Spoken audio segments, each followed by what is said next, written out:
నమస్తే. ఈరోజు మన స్టూడియోలో ప్రముఖ ఆధ్యాత్మికవేత్త ఆస్ట్రోన్యూమరాలజిస్ట్ శ్రీమతి జయప్రద గారు మనతో ఉన్నారు. మేడంతో మాట్లాడేద్దాం. నమస్కారం మేడం. నమస్తే అమ్మా. శ్రీమాత్రే నమః. సో వృశ్చిక రాశి వారి పరిస్థితి ఈ ఆగస్టు మాసం శ్రావణ మాసం ఏ విధంగా ఉండబోతుంది, ఎలాంటి పరిస్థితులు ఎదురే అవకాశాలు కనిపిస్తున్నాయి, ఓవరాల్గా ఎలాంటి పరిహారాలు తీసుకుంటే బాగుంటుంది అంటారు? తప్పకుండా వృశ్చిక రాశి వాళ్ళు ఈ మాసం శ్రావణ మాసం అయింది కనుక ప్రతిరోజు చక్కగా దేవాలయానికి వెళ్ళడం, ప్రదక్షిణాలు చేసుకుంటూ అక్కడ దగ్గరలో వాళ్ళ ఇంటి దగ్గర ఏ దేవాలయం ఉంటే ఆ దేవాలయం చేయాలి. ఎందుకంటే వీళ్ళకి 8 గ్రహాలు ప్రతికూలంగా ఉన్నాయి, ఒక్క గ్రహమే అనుకూలంగా ఉంది. లాభస్థానంలో కుజుడు, సో రాశాధిపతి కుజుడు లాభస్థానంలో ఉన్నారు, కాకపోతే అది కన్యా రాశిలో ఉన్నారు.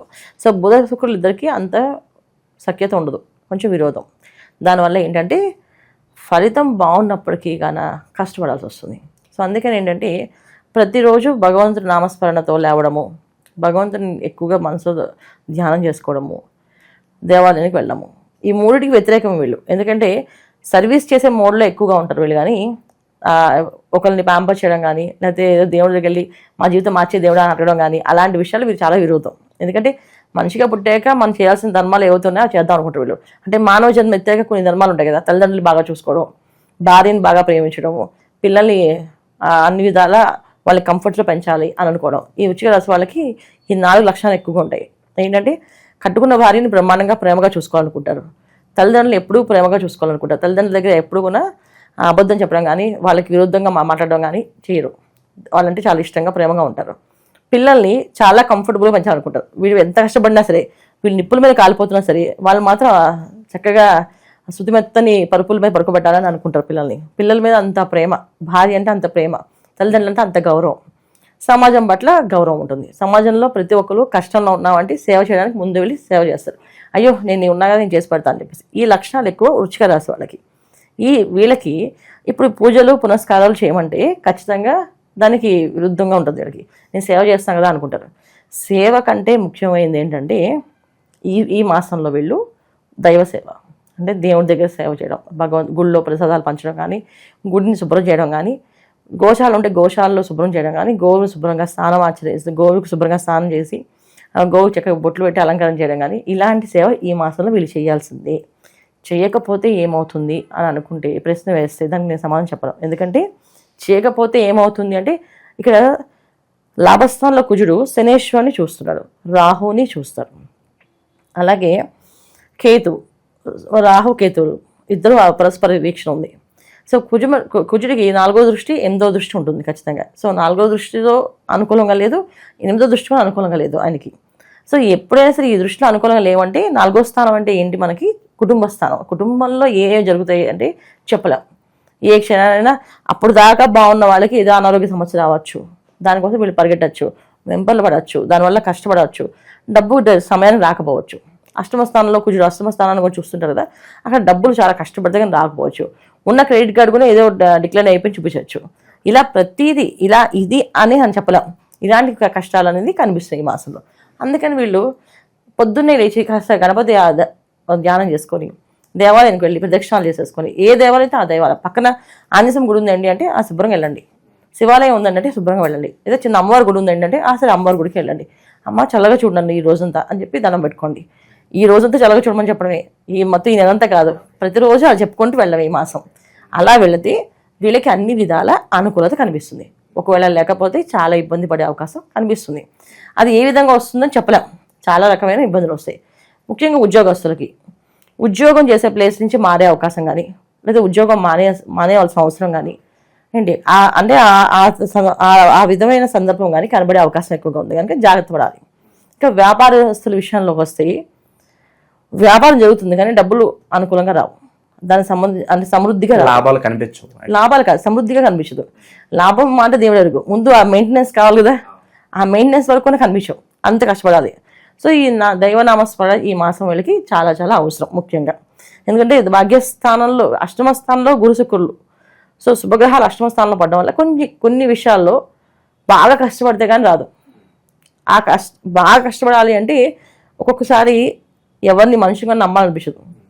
ఈ మనుషులు అనేవాళ్ళే వేస్ట్ అనే తత్వానికి వచ్చేస్తారు వీళ్ళు ఈ మాసంలో. అందుకే కొంచెం నామస్మరణ, దైవనామస్మరణ, భగవంతుని నమ్మితే మనకి సాయం చేసేది మనిషి రూపంలోనే వస్తారు, నేను చేసి పెడతా అని చెప్పేసి. అలా మనకి ఈ మాసం అంతా ఏదో ఒక పని మీద ఏదో ఒక దైవాన్ని మనం పట్టుకుని వెళ్తూ ఉంటే అన్ని పనులు అనుకూలం అవుతాయి, లేకపోతే నానా కష్టాలు పడాల్సి వస్తుంది ఈ మాసంలో వీళ్ళు. సో ప్రేమలో విజయం ఏమైనా కనిపిస్తుందా? దీర్ఘకాలికంగా ప్రేమించుకున్న వాళ్ళు అట్లీస్ట్ పెద్దలను ఒప్పించుకుని చేసుకుందాం అనుకుంటారు. సో వీటి పరిస్థితి ఎలా అనిపిస్తుంది? జనరల్గా వృశ్చిక రాశి వాళ్ళు అలాంటి ప్రేమలు ఏం ప్రేమించరు.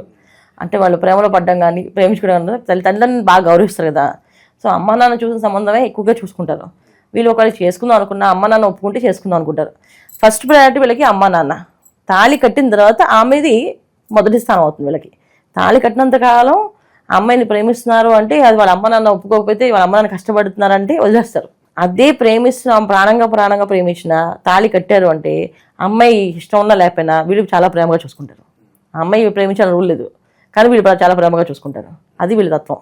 ఒక విధంగా చెప్పాలంటే శ్రీరామచంద్రుడు లాంటి జాతకం వీళ్ళది. కష్టపడాల్సిందే వీళ్ళకి అంతే. సో చాలా వరకు వ్యతిరేక ఫలితాలు అయితే కనిపిస్తున్నాయి. మరి ఈ రాశి వారికి గుడ్ టైం స్టార్ట్ అవడానికి ఎంతకాలం పట్టవచ్చు అంటారు? ఇప్పుడు ధర్మార్థ కామ మోక్షాలు అని చెప్తుంటాడు ఒక్కొక్క రాశులకి. ఈ రాశి వచ్చేప్పటికి మోక్షస్థానం అవుతుంది. ఇది మోక్షస్థానం అయినప్పుడు ఏంటంటే వీళ్ళు ప్రపంచంలో ఎక్కడున్నా ఈ వృశ్చిక రాశి వాళ్ళు ఎక్కడ పుట్టినా సరే వాళ్ళు గత జన్మలో చేసుకున్న పుణ్యాన్ని లేదా పాపాన్ని, గత జన్మలో బాగా పాపం చేసాం, అయితే భగవంతుడు కోరుకునేది ఏంటంటే నేను ఈ జన్మలో మ్యాక్సిమం నువ్వు ఎంత కష్టపడు నా మొత్తం కంప్లీట్ చేసుకొని నాకు మోక్షం కావాలి అని వస్తారు. సో మోక్షం కావాలి అని అనుకుంటారు కనుక కష్టాలు ఎక్కువగా ఉంటాయి. ఎందుకంటే వాళ్ళు ఏ జన్మలో బ్యాలెన్స్ ఉన్నాయో అవన్నీ క్లియర్ చేస్తున్నారు. అంటే గత జన్మలో బాగా పాపం చేసుకుని ఉండొచ్చు, ఈ జన్మలో ఏంటంటే ఆ పాపాన్ని నివృత్తి చేస్తా అని చెప్పి దేవుడి దగ్గర ప్రామిస్ చేసి ఉండొచ్చు. వీళ్ళు భగవంతుడి దగ్గర కోరుకుని ఉంటారు. దానివల్ల ఏంటంటే మాక్సిమం మీరు రుచిగా వాళ్ళు చూసుకోండి, చాలా మంది కష్టపడుతుంటారు, ఎక్కువ కష్టపడుతుంటారు వాళ్ళు. ఎందుకంటే వాళ్ళు కష్టపడడం కాదు, వాళ్ళ మోక్షానికి దారి వేసుకుంటారు చక్కగా. మనకు అనిపిస్తుంది ఇది కలియుగం కనుక కష్టపడుతున్నారేమో అనుకుంటాం, కానీ వాళ్ళు ఇక్కడ సేవ చేస్తున్నారు. అంటే ఒక్కొక్క కర్మని తొలగించుకుంటూ ఎవరెవరికి వీళ్ళు బాకీలు ఉన్నారో వాళ్ళందరికీ వీళ్ళు తీర్చేసి ఫుల్ఫిల్ చేసి వీళ్ళు ఫినిష్. ఇంకా మానవ జీవితానికి మోక్ష సాధన కోసమే మనం పుడతాం కదా. అందరూ మానవులంతా కోరుకునేది లాస్ట్కి మోక్షం కావాలనుకుంటాం. సో మోక్ష స్థానంలో పుట్టిన వాళ్ళు కొంత మోక్షంగా అనుభవించాలి. దానివల్ల అయి ఉండొచ్చు అని ఇది ఓన్లీ జస్ట్ గోచారంలో మీరు అడిగిన క్వశ్చన్ చెప్తున్నాను. జన్మజాతకంలో కూడా అది నిజంగా మోక్ష స్థానం అయి ఉండుంటే రాసి మోక్ష స్థానమే, కానీ మిగతావన్నీ కూడా మోక్ష స్థానం అయితే జరుగుతుంది. అన్నీ కాదు, జన్మజాతకం చూడాలి కంపల్సరిగా. అంటే గోచార పరంగా ఇప్పుడు ఫలితాలు ఏమన్నా బాగుందంటే బాగుందని చెప్తారు, కానీ కామెంట్స్లో కొంతమంది మేడం మీరు బాగుంది అంటున్నారు, మా జీవితం ఎలాగే ఉంది మేడం, ఎక్కడ తీసింది అక్కడే ఉంది అని అనుకుంటూ ఉంటారు. ఎందుకు ఇలా జరుగుతుంది అంటారు? ఇది జాతకాన్ని ఖచ్చితంగా పరిశీలించగలమా. ఎందుకంటే మన జాతకం అనేది పురుషార్థాలు అంటారు, అంటే ధర్మార్థ కామ మోక్షములు. ధర్మం అర్థం కామం మోక్షం. ఈ ధర్మార్థ కామ మోక్ష స్థానాల్లో ఏది పడిందో, ఒకవేళ రాసి పడిన ధర్మంలో పడితే వాళ్ళ జీవితం ఒక విధంగా ఉంటుంది, అది కామంలో పడితే అది ఒక రకంగా ఉంటుంది, అర్థంలో పడితే ఒక రకంగా ఉంటుంది, మోక్షంలో పడితే ఒక రకంగా ఉంటుంది. సో వీళ్ళు రాశి ఎక్కడ పడింది, తర్వాత రాశి అంటే చంద్రుడు ఉన్న రాశి, అంటే వీళ్ళు పుట్టినప్పుడు చంద్రుడు ఎక్కడున్నాడో దాన్ని రాశి కింద లెక్కేస్తాం. వీళ్ళు పుట్టిన టైం ఉంటుంది, ఆ టైంని లగ్నం కింద లెక్కేస్తాం. సో లగ్నం ఏమైంది, ఈ లగ్నం ఎక్కడ పడింది, ఈ ధర్మార్థ కామ మోక్షాల్లో పడిందా చూసుకోవాలి. అలాగే కారకత్వాలు చూసుకోవాలి, దశ అంతర్దశలు చూసుకోవాలి. పుట్టినప్పుడు నక్షత్రం వంశోదర దశ అని ఉంటుంది. పుట్టగానే తల్లిదండ్రులకు బాగా యోగం ఉంటుంది. కొంతమంది పిల్లలకి వాళ్ళ యోగం అనుభవించాల్సింది తల్లిదండ్రులకు వస్తుంది. ఎందుకంటే మరి వాళ్ళు అనుభవించారు కదా, వాళ్ళు కార్లో తిరగాలి, తల్లిదండ్రులకి కారు లేదు, వాడు పుట్టగానే కారు కొనిస్తారు. ఎందుకంటే వాడు కార్లో తిరగాలి యోగం ఉంది అబ్బాయికి, అందుకే కారు కొంటారు. అదే ఆ అబ్బాయి మంచి కంఫర్ట్గా ఇంట్లో ఉండాలనుకున్నాడు, అలాగే సొంత ఇల్లు ఉంటుంది. ఇలాంటి విషయాలన్నీ కూడా పర్సనల్ జాతకంలోనే వస్తాయి. మా జీవితం ఇలాగే ఎందుకుంది అంటే మీరు పర్సనల్గా జాతకం చూపించుకోవాల్సిందే. చూపిస్తేనే మీరు పూర్వజన్మ ఏం చేశారు, అసలు ఈ జన్మ ఎందుకు తీసుకున్నారు, ఈ జన్మలో మీరు ఏం చేయాలనుకుంటున్నారు, అది భగవంతుడు నిర్ణయించి వస్తారు. ప్రతి ఒక్క మనిషి భూమి మీద రావడంతో ఒక ఆశయంతో వస్తారు. ఆ ఆశయం అనేది ఏంటి అనేది తెలుసుకోవాలి. అలా తెలుసుకోవాలంటే మన జాతకం చూసుకోవాల్సింది. అంతేగాని మన గోచార ఫలితాలు మన పర్సనల్ జాతకానికి ఎప్పుడు కూడా అంటే పర్ఫెక్ట్గా మ్యాచ్ అవుతాయని కాదు. ఒక్కొక్కసారి ఏంటంటే ప్రకృతి మనకి సహకరిస్తుంది. గోచార ఫలితాల్లో అనుకూలంగా ఉంటే మన జాతకంలో ప్రతికూలంగా ఉన్నప్పటికీ కూడా ప్రకృతి మనకు సహకరిస్తుంది. ఇప్పుడు నాకు తినే యోగం లేదనుకోండి, సరే పక్క వాళ్ళు తినే యోగం పెట్టే నేను అవకాశం ఉంటుందా, నేను అన్నం పెట్టగలుగుతాను. చాలామంది డైటింగ్ అని చెప్పి తినడం మానేస్తున్నారు పాపం, ఓన్లీ మన జ్యూసులు ఫ్రూట్స్ తాగుతున్నారు. వాళ్ళు తినే యోగం ఉంది కదా వాళ్ళకి, శుభ్రంగా తెలుసుకునే వాళ్ళు ఆయన ఎందుకు డైటింగ్ చేస్తారు, అది వాళ్ళ జాతకంలో ఉండే అర్థం అన్నమాట. అంటే వాళ్ళ జాతకంలో కర్మ అనుభవించాలి.